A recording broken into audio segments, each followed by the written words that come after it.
Hello everyone, welcome to affairs with business. कैसे हैं आप सब?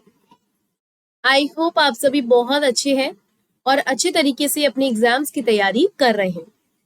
स्टूडेंट्स, आज हम एमपीपीएससी असिस्टेंट प्रोफेसर के एमसीक्यू सॉल्व करेंगे और आज हम यूनिट करेंगे अकाउंटिंग।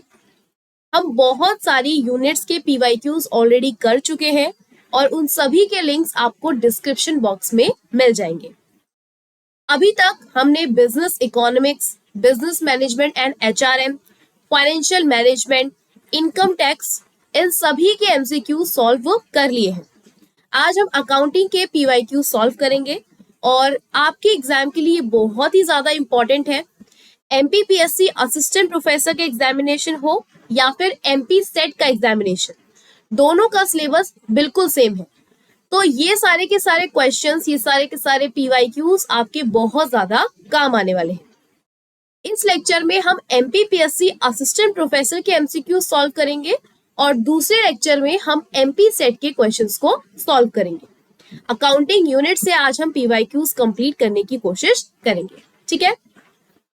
तो हमारे लेक्चर को स्टार्ट करने से पहले मैं आपको कुछ इंफॉर्मेशन देना चाहूंगी कि अगर आप हमारे कोर्सेज को परचेज करना चाहते हैं, जैसे कि एमपीपीएससी टैक्सेशन असिस्टेंट का कोर्स, एमपीपीएससी असिस्टेंट प्रोफेसर का course, MP TET commerce, MP TET economics या फिर एमपी सेट एग्जामिनेशन 2023, सो इन सभी के कंप्लीट कोर्स हमारे ऐप पर अवेलेबल है, that is affairs with business. और हमारे ऐप पर अगर आप जुड़ते हैं और इनमें से कोई भी कोर्स परचेज करते हैं, सो आपको बहुत सारे बेनिफिट्स यहाँ पर मिलेंगे। जैसे कि आपको वीडियो लेक्चर्स रिकॉर्डेड फॉर्म में मिलेंगे जिसपे अनलिमिटेड व्यूज है, कोई रिस्ट्रिक्शंस नहीं है व्यूज की। क्लासेस यहाँ पर जो भी आपको प्रोवाइड करेंगे वो हमारे पास क्वालिफाइड फैकल्टी है, जो सीए क्वालिफाइड है, नेट क्वालिफाइड है, जेआरएफ क्वालिफाइड है। एमसीक्यू प्रैक्टिस सेशन आपको दिए जाएंगे, प्रिंटेबल पीडीएफ नोट्स होंगे जो कि हिंदी और इंग्लिश दोनों लैंग्वेज में होंगे। साथ ही साथ हम आपको मॉक टेस्ट भी प्रोवाइड करेंगे। ये सारे के सारे बेनिफिट्स आपको मिलेंगे हमारे ऐप पर, that is affairs with business. तो डिस्क्रिप्शन बॉक्स में इसका लिंक है, जरूर चेकआउट कीजिए और अपनी प्रिपरेशन हमारे साथ स्टार्ट कीजिए, ठीक है? चलो, तो ये छोटी सी इंफॉर्मेशन थी आपके लिए। अब हम स्टार्ट करते हैं हमारे एमपीपीएससी असिस्टेंट प्रोफेसर एग्जामिनेशन में। तो यहाँ पर आप देखेंगे काफी सारे क्वेश्चन इस शिफ्ट में पूछे गए थे, ठीक है?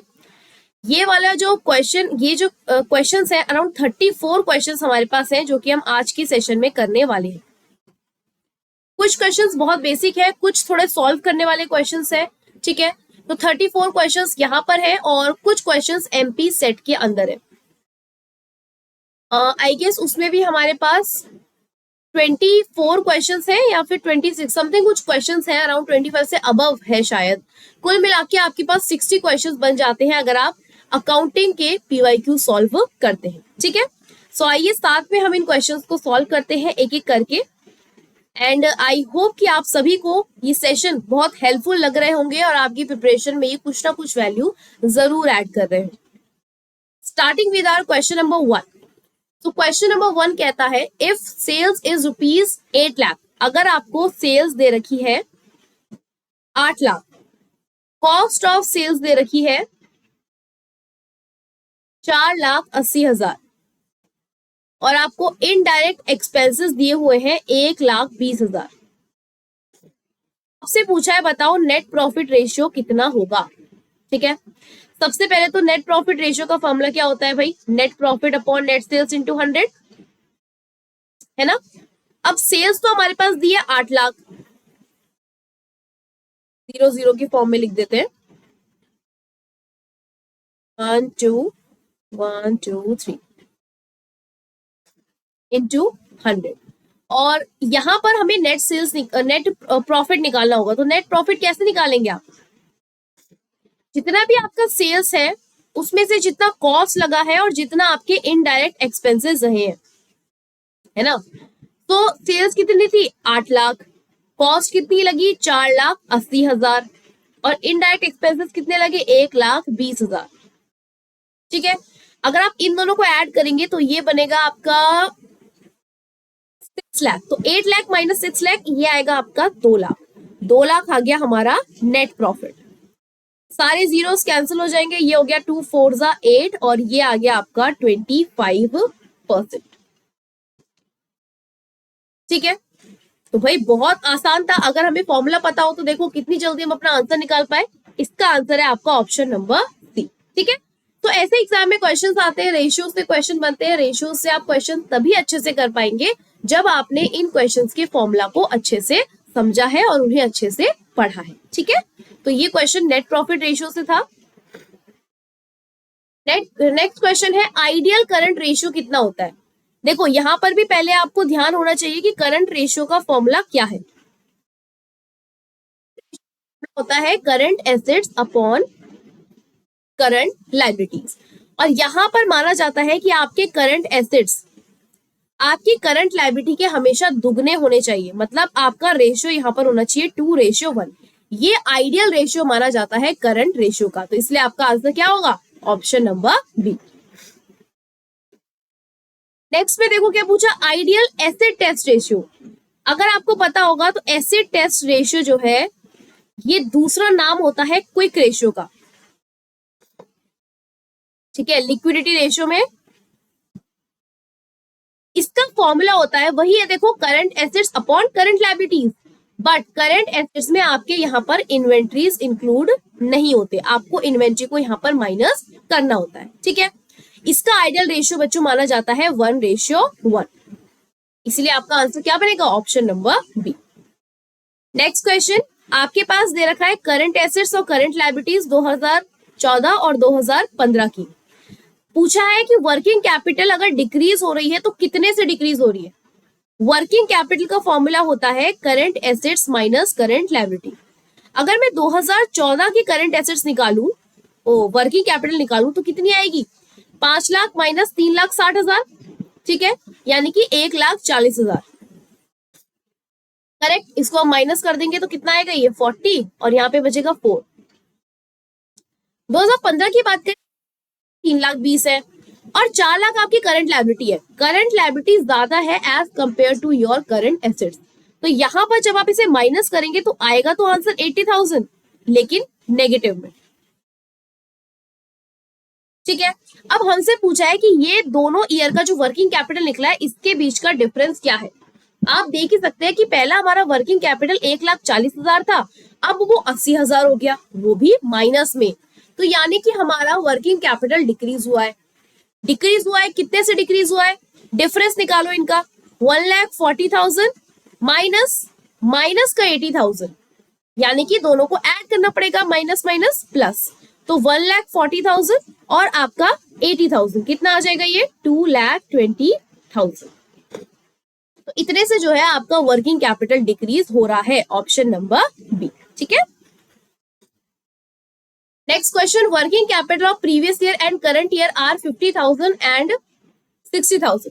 ओके, प्रीवियस ईयर की वर्किंग कैपिटल दी है 50,000, ईयर की वर्किंग कैपिटल दी है 60,000। दिख रहा है कि हमारी वर्किंग कैपिटल 10,000 से इंक्रीज हो रही है। ठीक है, हमारी वर्किंग कैपिटल 10,000 से इंक्रीज हो रही है। अब देखो बच्चों, मैं यहाँ पे आपको बता दूं, इसका जो आंसर हमें एमपीपीएससी ने दे रखा है वो है ऑप्शन सी, और बाद में इस क्वेश्चन को यहाँ पर डिलीट कर दिया गया था, और आपको साफ साफ दिख रहा है कि कितना चेंज आया हमारे वर्किंग कैपिटल में, 10,000 का चेंज आया। या तो यहाँ पर कुछ ना कुछ मिस्टेक हुई है इस क्वेश्चन को बनाने में, या फिर आंसर को गलत यहाँ पर टिक किया गया है। इसका आंसर बनेगा ऑप्शन ए, हालांकि इसका आंसर दिया हुआ था ऑप्शन नंबर सी।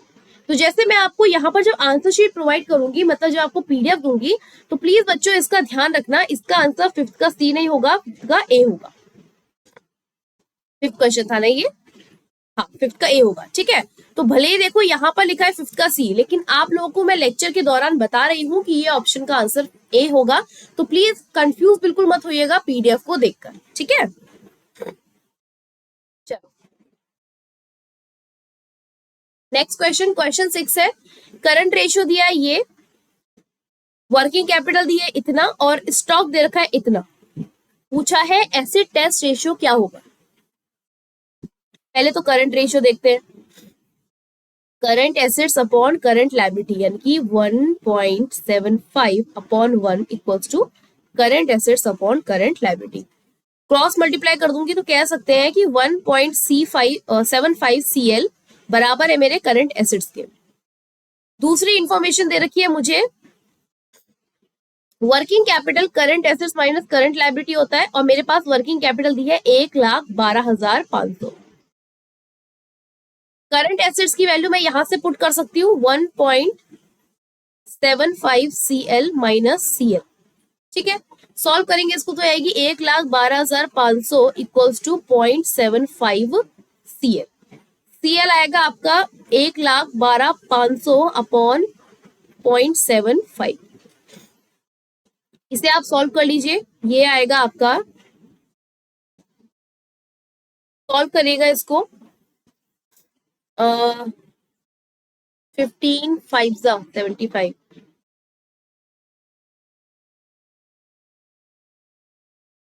15 8 नहीं 15 7, एक सेकेंड तो सॉल्व करते हैं। आई थिंक ये डायरेक्टली हो जाएगा बिकॉज 75 2 इज 150। तो अगर मैं इसे 75 1 75 लेती हूँ तो ये मेरा बचेगा 75 अगेन 7 8 9 10 11 475।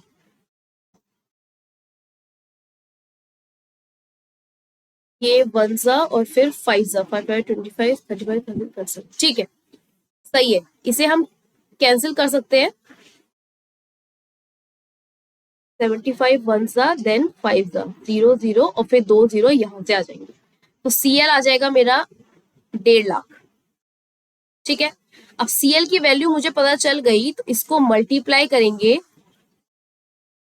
1,50,000 से, तो ये आएगा आपका CA की वैल्यू। ठीक है, CA की वैल्यू भी मिल गई। ओके, हमसे क्या पूछा है, एसेट टेस्ट रेशियो यानी कि क्विक रेशियो, वो होता है current assets minus inventory upon current liability. ठीक है,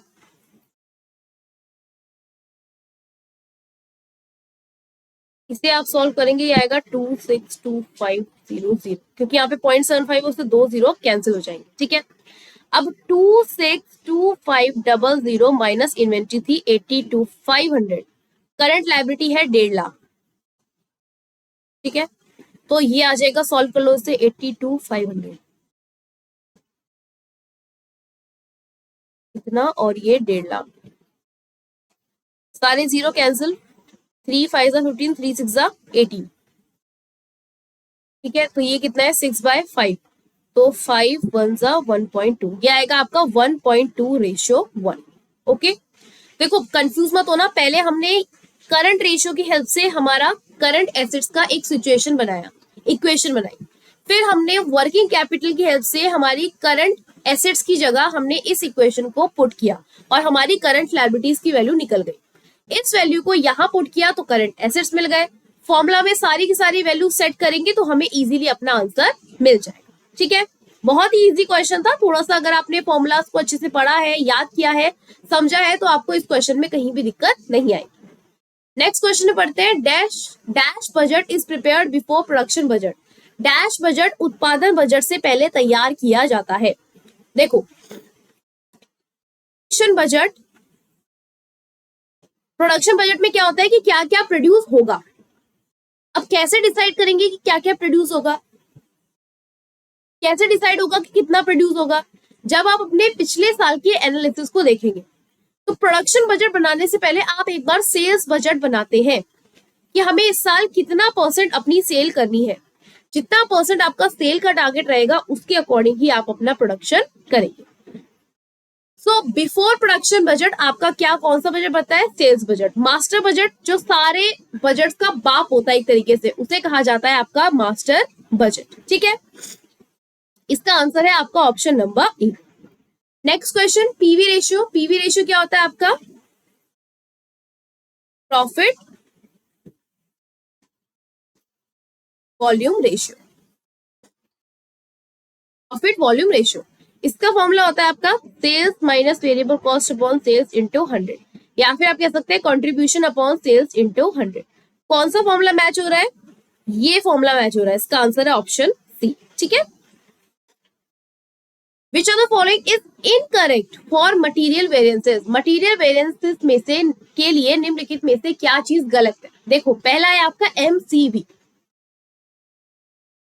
मटेरियल कॉस्ट वेरिएंस। इसमें आप देखते हैं कि कॉस्ट जो आपने सेट करी थी, स्टैंडर्ड कॉस्ट जो सेट करी थी, उसके कंपैरिजन में आपकी कॉस्ट कितनी लगी है। यहाँ पर आप सिंपली देखते हैं कि आपका standard cost minus actual cost कितना डिफरेंस आया। ठीक है, और स्टैंडर्ड कॉस्ट कैसे निकलते हैं, standard quantity into standard price. Actual cost कैसे निकलेगी, actual cost into actual price. तो पहला स्टेटमेंट तो करेक्ट है। दूसरा है MPV, MPV का मतलब क्या होता है, जब मटेरियल प्राइस वेरिएंस निकलता है, मतलब प्राइस आपने क्या स्टैंडर्ड सेट किया था और आउटपुट में आपने कितना प्राइस रखा है। MPV आता है आपका एक्चुअल क्वांटिटी और standard price minus actual price, तो ये स्टेटमेंट भी करेक्ट है। फिर आता है MUV, मटेरियल यूसेज वेरिएंस, कि आपने कितने यूनिट्स को यूज करा। तो यहां पर आपका standard quantity minus actual quantity, और यहां पर आता है आपका स्टैंडर्ड प्राइस, ना कि आपका एक्चुअल प्राइस। ये देखिए MUV का फॉर्मूला देखिए, standard quantity minus actual quantity multiply by standard price, और यहां पर क्या बोला, एक्चुअल प्राइस। तो मिल गया हमें अपना incorrect statement option number C. ऐसे ही MYV होता है, यानी कि मटेरियल यील्ड वेरिएंस, जहां पर आप निकालते हैं SC और AY minus SY, actual yield और स्टैंडर्ड यील्ड।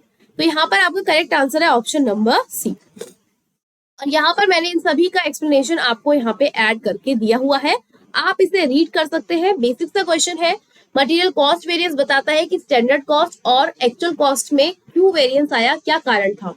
वैसे ही प्राइस वेरिएंस प्राइस के बारे में बताता है, यूसेज वेरिएंस यूसेज के बारे में बताता है कि आपने कितनी यूनिट्स टारगेट की थी और कितने यूनिट्स आपने एक्चुअल में प्रोड्यूस करी, यूज करी। ठीक है, नेक्स्ट है the full form of ESOP। ESOP होता है आपका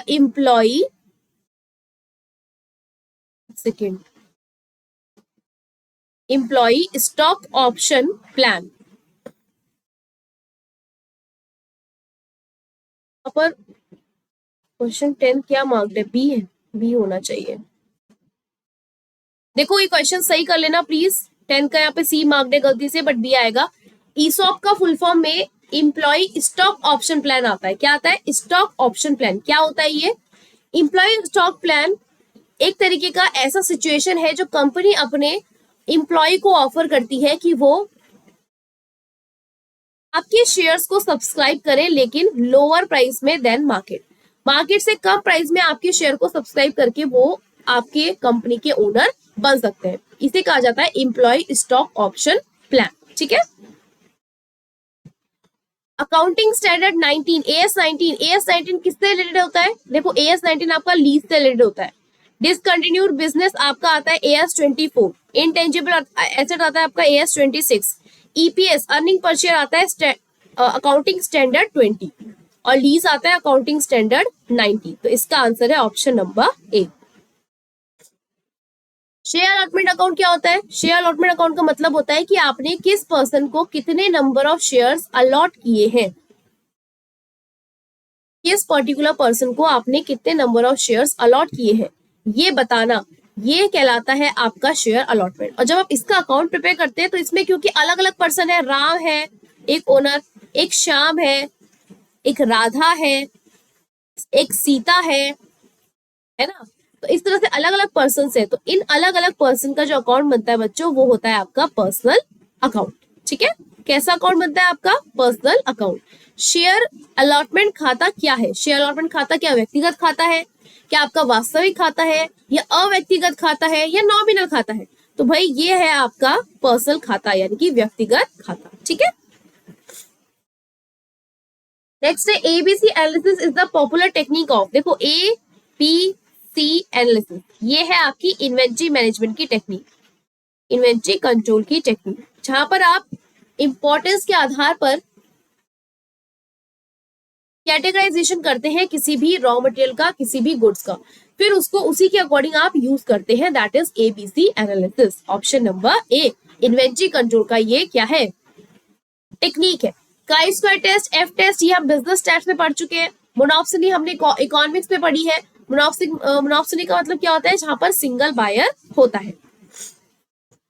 नेक्स्ट है, एज पर section 55 of companies act 2013 the redemption of preference shares can be made. अगर आप कंपनीज एक्ट 2013 की बात करते हैं तो यहाँ पर 55 सेक्शन के तहत जो प्रेफरेंस शेयर्स को रिडीम करने की बात आती है, वो आप किन किन पर्पस के लिए कर सकते हैं, कैसे कर सकते हैं। तो देखो, प्रेफरेंस शेयर्स जिनके पास फायदे होते हैं, जब आप उन्हें रिडीम कर रहे हैं, मतलब आप उन्हें रीपे कर रहे हैं, तो कुछ फायदे होते हैं उनके पास। तो रीपे करने के लिए जब आप प्रेफरेंस शेयर्स को इस्तेमाल करते हैं तो आप उन्हें कहां से लेते हैं। तो जिसमें पहला ऑप्शन दिया है कि out of profits available for dividend, dividend के लिए जो प्रॉफिट अवेलेबल है उसमें से देंगे। नए शेयर्स को इशू कर सकते हैं, या फिर आधा आधा ले सकते हैं अवेलेबल प्रॉफिट से और नए शेयर्स को इशू करके। ठीक है, तो ये चारों ही ऑप्शन कहीं ना कहीं करेक्ट है। चारों ही तरीके आप इस्तेमाल कर सकते हैं अगर आपको रिडम्पशन ऑफ प्रेफरेंस शेयर्स को करना है। डी इसका करेक्ट आंसर है। कंपनी अधिनियम 2013 की धारा 55 के अनुसार रिडम्पशन ऑफ प्रेफरेंस शेयर्स किया जाता है लाभांश के लिए उपलब्ध लाभ में से, नए शेयर जारी करने से, या थोड़ा सा रूप आप नए शेयर को जारी करके ले सकते हैं। दोनों की थोड़ी थोड़ी वैल्यू ले सकते हैं। तो इसका आंसर है आपका ऑप्शन नंबर डी। नेक्स्ट है, X Y are partners in partners and sharing profit and ratio in 4:3। X Y 4:3। Z आया है 4/3 शेयर, जो कि उसने लिया है एक्स और वाई से इक्वल प्रोपोर्शन में। ये जो शेयर लिया है एक्स से लिया है इसने, वाई से लिया है इक्वल में, यानी कि 1/3 का मैं हाफ कर दूंगी, यानी कि 1/6, और वाई से भी इसने इतना ही लिया। ठीक है, तो मुझसे पूछा है कि बताओ वाई का प्रॉफिट या फिर लॉस रेशियो क्या होगा फ्यूचर में। तो ये मेरे पास दे रखा है इनका सैक्रिफाइसिंग रेशियो। एक सेकेंड, सैक्रिफाइसिंग रेशियो दिया हुआ है, इसके आधार पर मैं अपना न्यू रेशियो निकाल सकती हूँ। तो रिमेनिंग रेशियो निकालते हैं पहले। तो 1/3, 1 - 1/3 यानी कि 2/3। न्यू रेशियो निकालो एक्स का और वाई का। नया रेशियो एक्स का कितना निकलेगा, 4/7 इंटू 2/3, देन 3/7 इंटू 2/3। तो ये आ जाएगा 4 2 8, 7 3 21, ये आएगा 3 2 6, 7 3 21। ये एक्स और वाई का न्यू रेशियो आ गया। इतना उन्होंने सेक्रीफाइस कर दिया। तो वाई का कितना बचा, देखो वाई के पास पहला रेशियो था 6/21, सेक्रीफाइस कर दिया उसने 1/6। और यहाँ पर कुछ गड़बड़ करी क्या मैंने, 4:3 है ना। ठीक है, 1/3, 1/3 के दो इक्वल पार्ट करेंगे, यानी कि हाफ करेंगे, तो 1/6, 1/6 और 1/6। देन यहाँ पर रिमेनिंग निकलेगा आपका 2/3, 4/7 इंटू 2/3, 4 2 8, 7 21, 3 2 6, 721। वाई का रेशियो 6/21 था, उसने सेक्रीफाइस कितना किया, 1/6। तो ठीक है, ये 21 2 2 2 2 1 2 2 4 42 आ गया। और ये 6 6 36 7 42, 42 मैंने एलसीएम ले लिया। 21 2 6 2 12 और 6 7 21 2 6 2 12, 6 7 42, कितना आ गया ये 7। 5/42, 5/42 कैसे आ रहा है ये, तो एक सेकेंड रुकेगा। ओके, एक सेकेंड रुकेगा, यहाँ पर थोड़ा सा मिस्टेक हो गया है क्वेश्चन में, इसको अभी करेक्ट कर लेते हैं हम लोग। एक बार फिर से मैं आप लोगों को समझा देती हूँ इस क्वेश्चन में।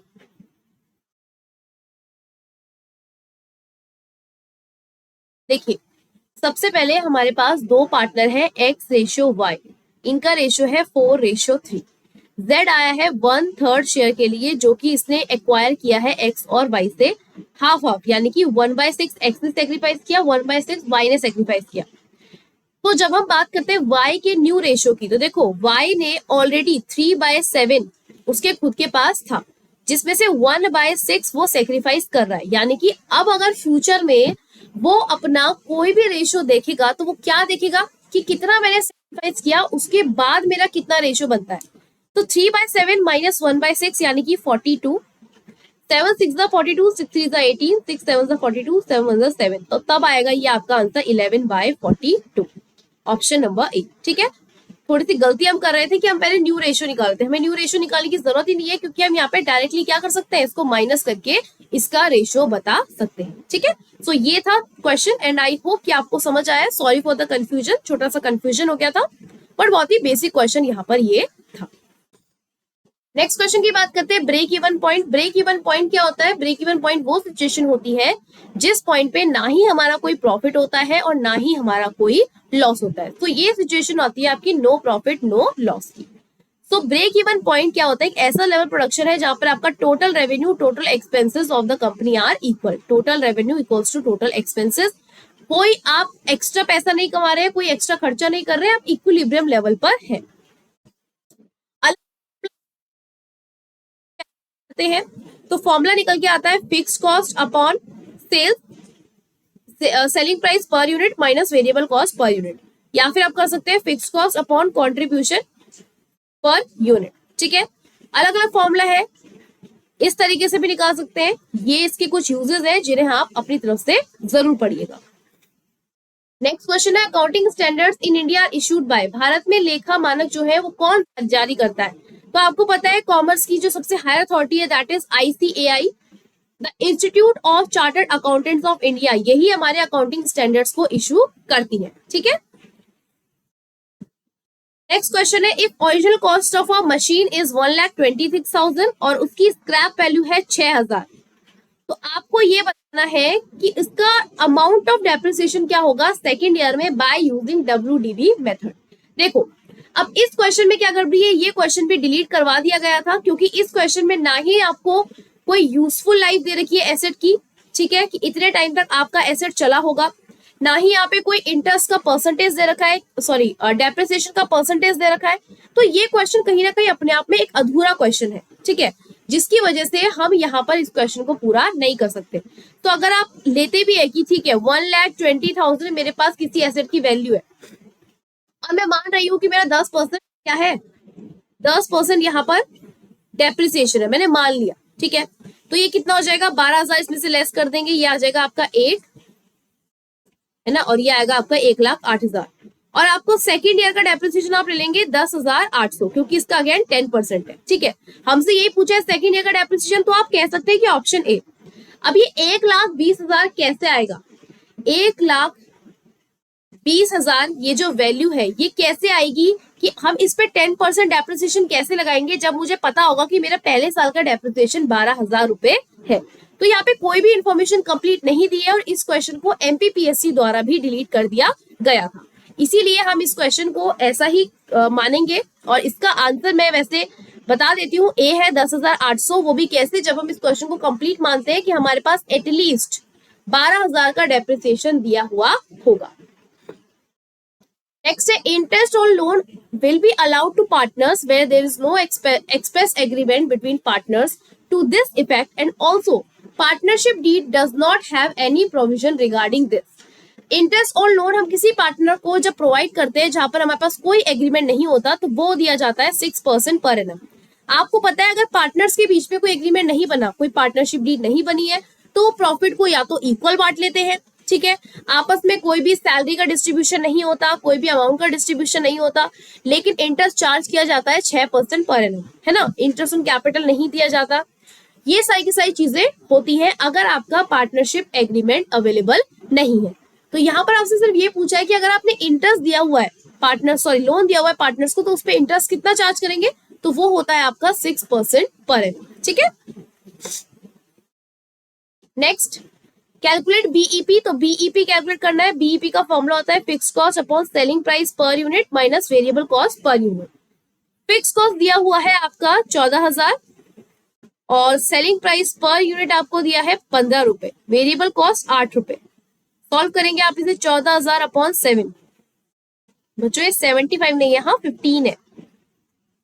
7 आप सॉल्व करेंगे तो कितना आ जाएगा, 7 2 14, यानी कि 2,000 यूनिट्स आपका BEP होगा, ऑप्शन बी। बहुत बेसिक से क्वेश्चन है, इसलिए हम इस पर ज्यादा टाइम नहीं ले रहे हैं। आप देख रहे हैं हमने काफी स्पीड से अभी तक 20 क्वेश्चन सॉल्व कर दिए, क्योंकि इन क्वेश्चंस में कहीं पे भी ऐसा नहीं है कि आप टाइम लेकर बहुत सारा इसमें पढ़े, है ना।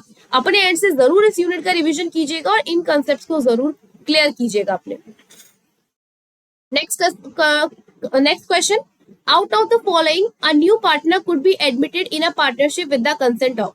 अगर सपोज कीजिए दो पार्टनर्स कोई पार्टनरशिप में है और वो तीसरे पार्टनर्स को लेकर आना चाहते हैं, तो उसमें सारे पार्टनर्स की कंसेंट का होना जरूरी है, ठीक है। ऑल एग्जिस्टिंग पार्टनर्स का कंसेंट होना जरूरी है।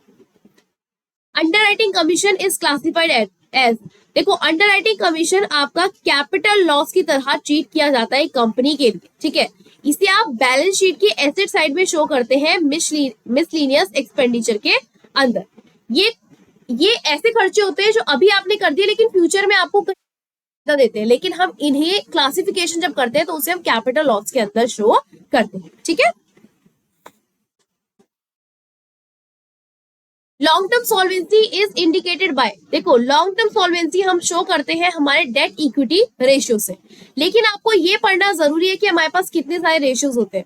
सॉल्वेंसी रेशियो ये बताता है कि आपके ऑर्गेनाइजेशन की फाइनेंशियल हेल्थ कैसी है, फाइनेंशियल वैल्यू कैसी है।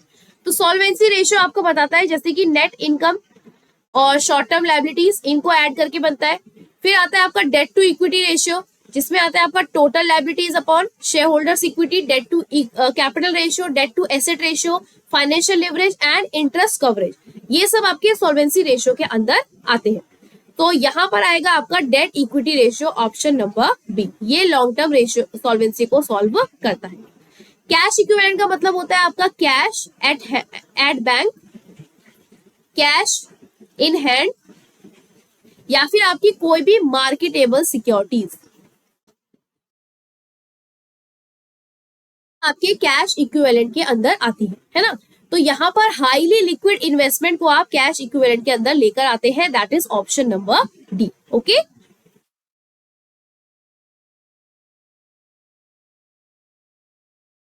Next question 25, which are the following are feature of equity share capital, इनमें से कौन सा इक्विटी शेयर कैपिटल का फीचर है।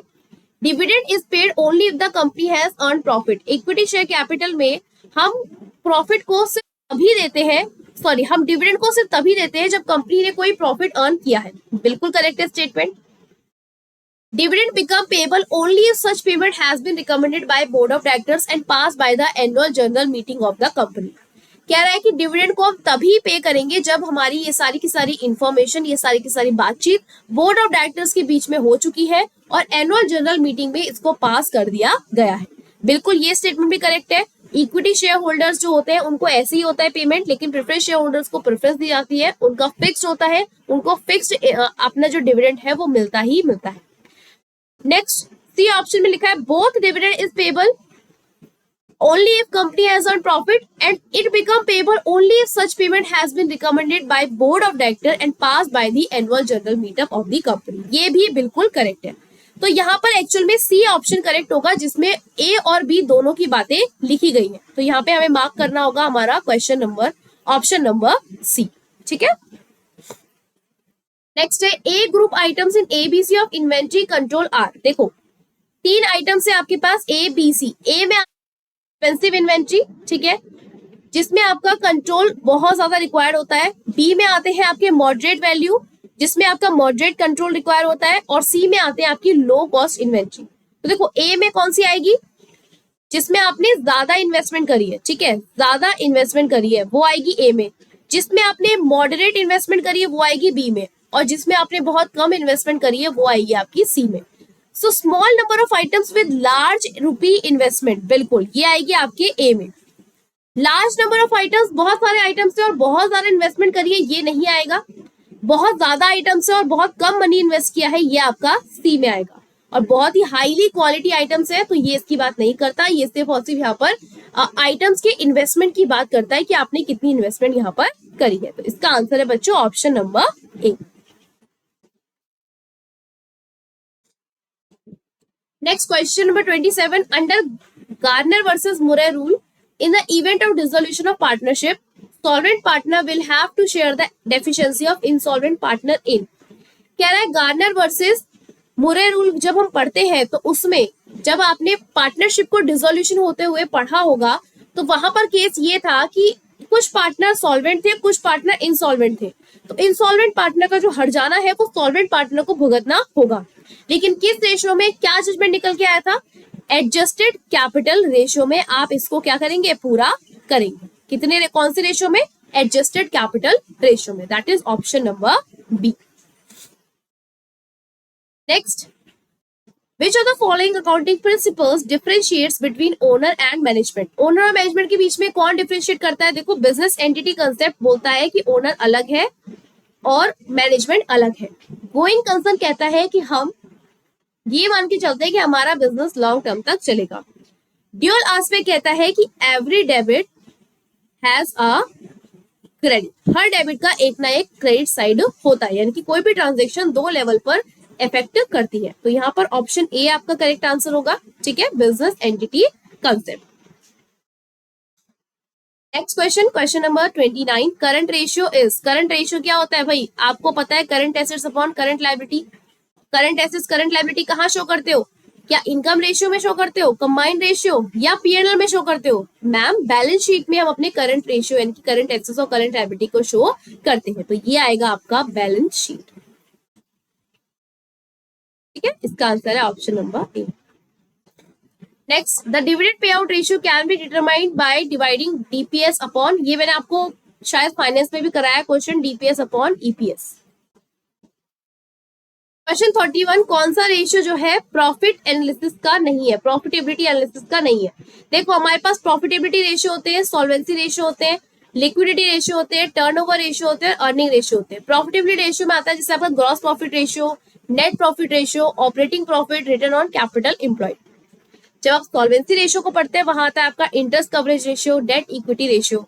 लिक्विडिटी में current ratio, quick ratio. Turnover में inventory turnover, receivable turnover, fixed asset turnover. और अर्निंग में आपका earning per share, returns on net worth, या फिर PE ratio, profit earning ratio. तो हमसे क्या पूछा कि प्रॉफिटेबिलिटी का पार्ट नहीं है। तो देखो, प्रॉफिटेबिलिटी में आपका ऑपरेटिंग रेशियो आता है, नेट प्रॉफिट आता है, ग्रॉस प्रॉफिट भी आ सकता है, नेट ऑपरेटिंग भी आ सकता है, लेकिन एसिड टेस्ट रेशियो नहीं आता। ये आपका जो है लिक्विडिटी रेशियो का पार्ट है, इसीलिए ऑप्शन सी यहाँ पे आपका करेक्ट आंसर होगा। ठीक है, next, the statement of changes in financial position shows.